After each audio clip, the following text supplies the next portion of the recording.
Bismillahirrahmanirrahim. Assalamualaikum warahmatullahi wabarakatuh. Alhamdulillah,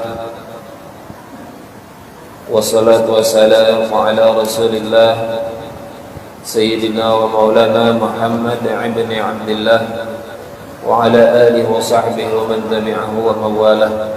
Ashhadu an la ilaha illallah wahdahu la syarika lah wa ashhadu anna sayyidana wa nabiyyana Muhammadan abduhu wa rasuluhu la nabiyya ba'dah. Subhanaka la ilma lana illa ma 'allamtana innaka antal alimul hakim. Rabbi shrah li sadri wa yassir li amri wahlul 'uqdatam min lisani yafqahu qawli, amma ba'd. Para jemaah yang dimuliakan Allah, alhamdulillah kita bersyukur kepada Allah Subhanahu wa taala yang senantiasa memberikan kita nikmat, baik itu nikmat yang terlihat oleh mata kita sampai kepada nikmat yang tidak terlihat namun dapat kita rasakan kehadirannya di dalam kehidupan kita. Mudah-mudahan dengan rasa syukur kita ini Allah akan menambah lagi nikmatnya untuk kita semua, terutama nikmat di dalam rumah tangga kita, nikmat di dalam pekerjaan kita, nikmat di dalam kehidupan kita di dunia ini. Terlebih lagi Allah memberikan nikmat untuk kita di akhirat nanti, yaitu kita dimasukkannya ke dalam surganya. Amin ya rabbal alamin. Salawat dan salam tidak lupa kita sampaikan ke junjungan Nabi kita Muhammad sallallahu alaihi wasallam, pada para keluarganya, para sahabatnya, para pengikutnya, dan kita semua hingga akhir zaman. Para jemaah yang dimuliakan Allah, kita lanjutkan kajian kita di dalam kitab Munajat yang baru saja kita baca tadi, yaitu kita menyambung doa di halaman 23. Doanya berbunyi, Rabbi ja'alni nuqimus salati wa min dhurriyyati Rabbana wa taqabbal du'a Rabbana ighfirli wa liwalidayya wa lil mu'minina yawma yaqumul hisab. Sampai situ dulu. Doa ini terdapat di dalam surah Ibrahim ayat 40 dan 41. Di ayat 39 bunyinya, Alhamdulillahilladzi 'alal kibari Ismail wa Ishaq inna rabbi la sami'ud du'a. Itu bunyi ayat 39-nya. Jadi Nabi Ibrahim itu setelah perjalanan hidupnya cukup panjang, banyak ujian cobaan yang diberikan oleh Allah kepada Nabi Ibrahim. Di antaranya Nabi Ibrahim itu setelah berumah tangga cukup lama tidak memiliki anak. Nah, istri pertamanya bernama Siti Sarah.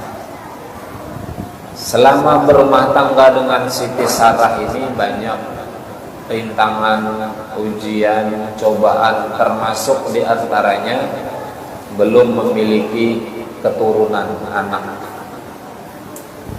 Sehingga istrinya sendiri, Siti Sarah, menawarkan kepada Nabi Ibrahim untuk menikah lagi kepada seorang budaknya sendiri yang bernama Siti Hajar.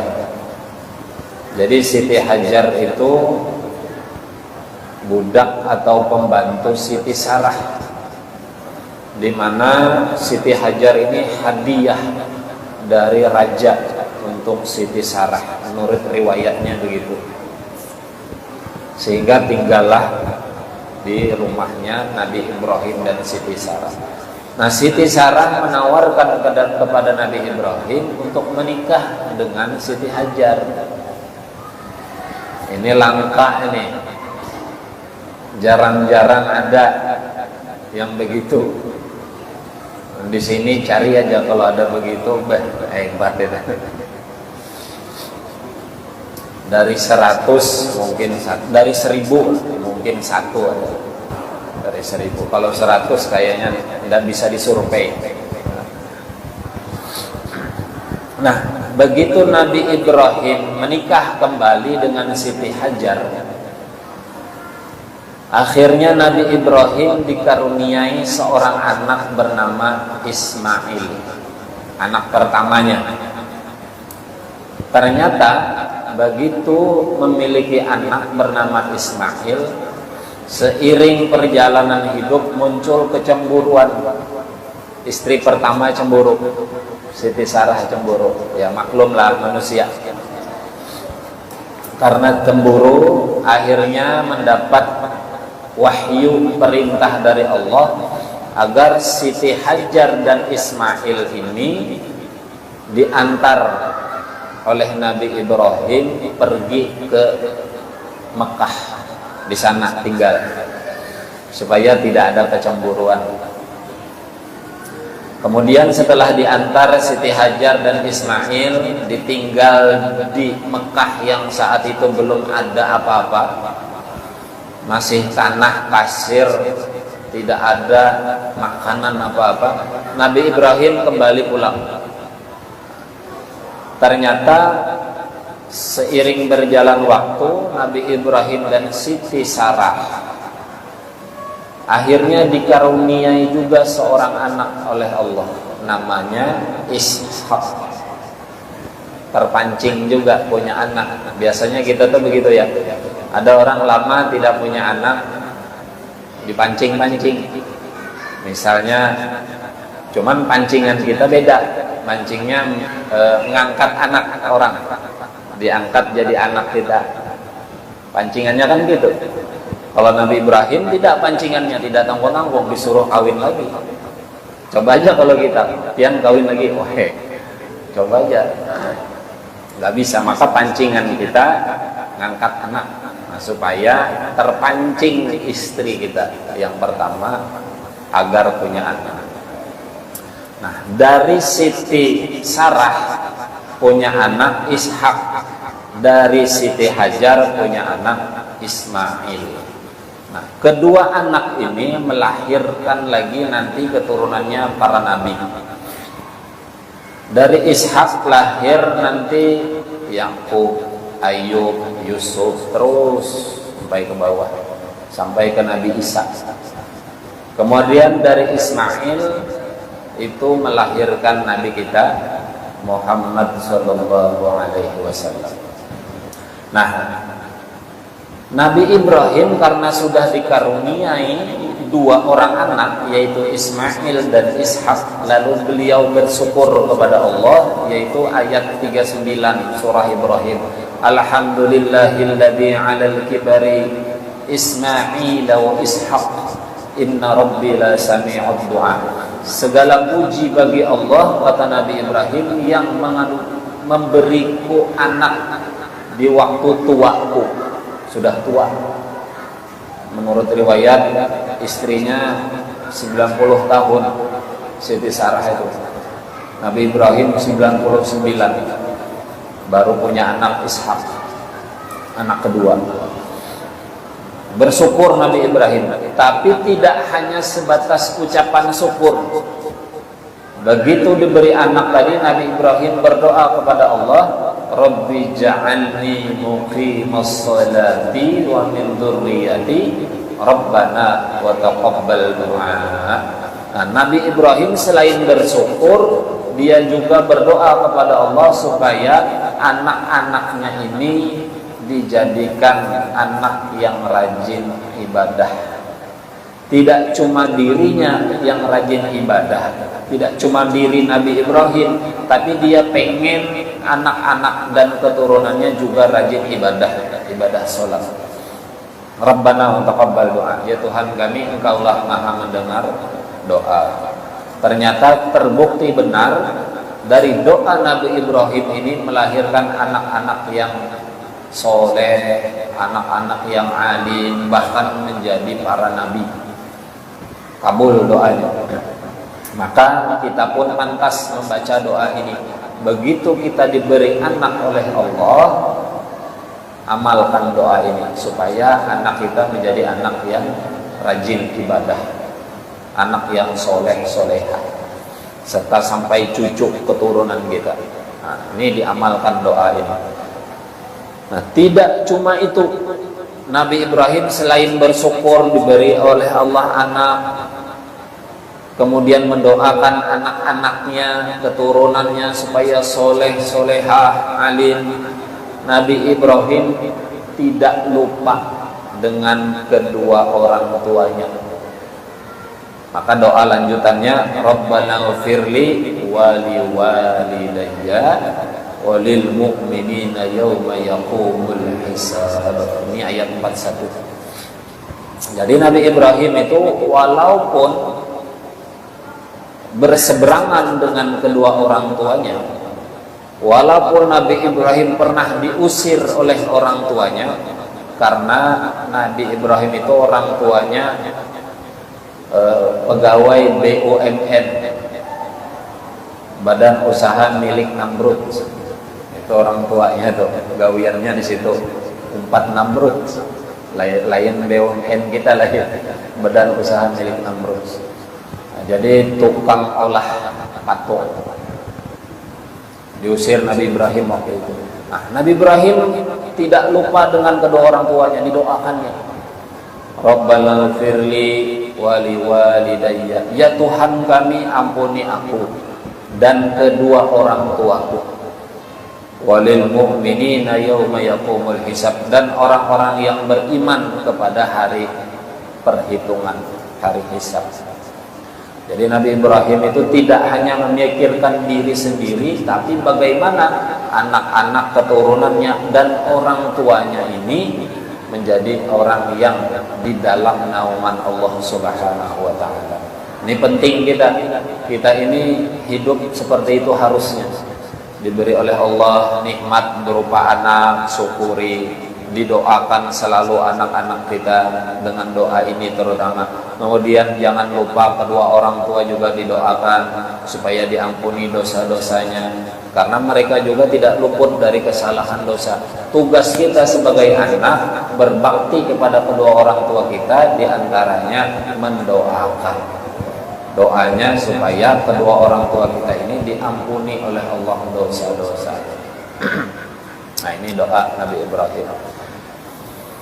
Nah, di sini anak Nabi Ibrahim, Ismail dan Ishak ini, kalau kita kenal saat ini bahwa yang pertama disembelih itu adalah Ismail saat ini. Para ahli tafsir awal terdahulu itu justru mengatakan yang disembelih itu bukan Ismail tapi Ishak. Beda ahli tafsir. Nah, ahli tafsir yang belakangan datang mengatakan yang disembelih itu Ismail, bukan Ishak. Yang dahulu mengatakan Ishak, bukan Ismail. Nah, yang mana yang benar? Nah, setelah kita teliti, memang para ulama sekarang meneliti bahwa yang disembelih itu anak pertama. Siapa anak pertamanya? Berbeda pendapat tadi. Ada yang mengatakan Ishak, ada yang mengatakan Ismail. Kalau ulun pribadi tidak usah panjang-panjang, cukup kita baca ayat 39 surah Ibrahim tadi. Alhamdulillahilladzi 'alal kibari Ismail wa Ishak. Siapa dulu yang disebut? Ismail, berarti Ismail paling tua. Udah itu aja. Kemudian siapa yang nomor 2? Ishak. Berarti yang disembelih adalah Ismail. Itu informasi aja. Nah, kemudian doa berikutnya, Rabbirhamhuma kama rabbayani shaghira. Doa ini terdapat di dalam surah Al-Isra ayat 24. Artinya, wahai Tuhanku, kasihilah keduanya, yaitu kedua orang tua kita. Kemudian supaya Allah menjaganya, merawatnya sebagaimana orang tua kita merawat kita di waktu kecil. Nah, doa ini umum untuk kita semua. Makanya kita patut berbakti tadi kepada kedua orang tua, selalu mendoakan. Nah, di sini ada dua kata Robbi, Robba. Satu kata ini, dua kata ini sama hurufnya, Robbi dan Robba. Coba perhatikan, Robbirhamhuma kama Robba, yakni shogiro. Robbi di muka itu artinya Tuhan, tapi Robba yang kedua artinya yang memelihara. Mana yang jujur? Kalau diartikan secara teks, ya Tuhan kami, kasihilah mereka keduanya sebagaimana. Kalau diartikan Tuhan juga Robba ini, berarti orang tua kita, Tuhan. Bahasa awamnya memang Robbi atau Robba itu Tuhan, tapi arti sebenarnya adalah yang memelihara. Nah, siapa yang memelihara alam semesta, langit, bumi beserta isinya? Tuhan, Allah. Maka simpelnya kita menyebutnya Tuhan. Padahal arti sesungguhnya Robba atau Robbi itu yang memelihara, yang menjaga. Maka begitu dikaitkan dengan kedua orang tua kita, mereka adalah yang memelihara, yang menjaga kita. Bukan Tuhan mereka, tapi yang memelihara dan yang menjaga. Tapi begitu dikaitkan dengan alam semesta, alam dunia ini, maka kaitannya mereka Robbi atau Robba tadi adalah Tuhan. Tuhan yang memelihara, yang menjaga alam ini. Tapi kita kebanyakan nyebutnya Tuhan, dan artinya di Al-Quran terjemah ya Tuhan, supaya kita ini orang awam ini paham, oh ini Tuhan. Tapi ada makna lain yang sebenarnya bahwa Robbi atau Robba itu adalah yang memelihara, yang menjaga. Jadi kita berdoa kepada Allah, Rabbirhamhuma kama rabbayani shaghira. Wahai Tuhanku, kasihilah mereka keduanya sebagaimana mereka berdua telah mengasihi, menjaga, mendidik aku di waktu kecil. Doa luar biasa. Kita jangan sampai lupa membaca doa itu. Jangan sampai. Karena tidak mungkin kita lahir ke dunia kalau tanpa kedua orang tua kita. Kita ini kan hasil kerja sama orang tua kita semua. Coba orang sini kada bekerja sama kerja kita. Maka patut kita doakan, janganlah. Nah, anak-anak kita itu sama, hasil kerja sama kita juga. Lahirlah mereka. Nah, supaya anak kita ini bakti mendoakan kita, kita pun harus mencontohkan, yaitu kita juga harus berbakti kepada kedua orang tua kita dan mendoakannya. Ini contoh untuk anak-anak kita. Jangan sampai kita hanya menuntut kepada anak-anak kita sementara kita tidak. Itu salah. Kita nuntut dengan anak-anak, kan harus kayak ini dengan orang tua, kan kayak ini doa abah, kan kayak ini dengan mama. Sementara kita tidak memberikan contoh bagaimana berbakti kepada kedua orang tua. Nah, salah satu diantaranya baca doa ini. Rajin-rajin, jangan sampai ditinggal. Setiap habis sholat jangan sampai ditinggal doa ini. Penting, wajib hukumnya. Ini salah satu bukti kita berbakti. Karena kalau di dunia ini bakti mungkin terbatas saja. Memberi duit jarang-jarang juga dengan orang tua. Beelang jarang juga, walaupun parah jarang kita dapat. Tapi dengan doa yang tersambung setiap waktu, itulah bakti kita. bahkan sampai meninggal orang tua kita, doa tetap sampai kepada mereka. Doa itulah yang menerangi kuburnya, yang menjadikan kuburnya surga, di antara taman-taman surga, doa-doa kita. Nah, kira-kira itu yang bisa ulun sampaikan. Mohon maaf kalau ada kesalahan kekurangan. Insyaallah kita sambung lagi minggu yang akan datang. Mudah-mudahan sehat, panjang umur dalam kebaikan, dan mudah-mudahan diberikan keistiqomahan beribadah kepada Allah, keistiqomahan menuntut ilmu agama Allah, berkah ibadah yang kita kerjakan, ilmu yang kita dapatkan. Allah wafatkan kita semua dalam keadaan husnul khatimah, dan Allah masukkan kita semua ke dalam surganya bighairi hisab. Amin ya rabbal alamin. Belum akhiri, hasbunallahu wa ni'mal wakil, wallahul muwaffiq ila aqwamit thoriq. Wassalamualaikum warahmatullahi wabarakatuh.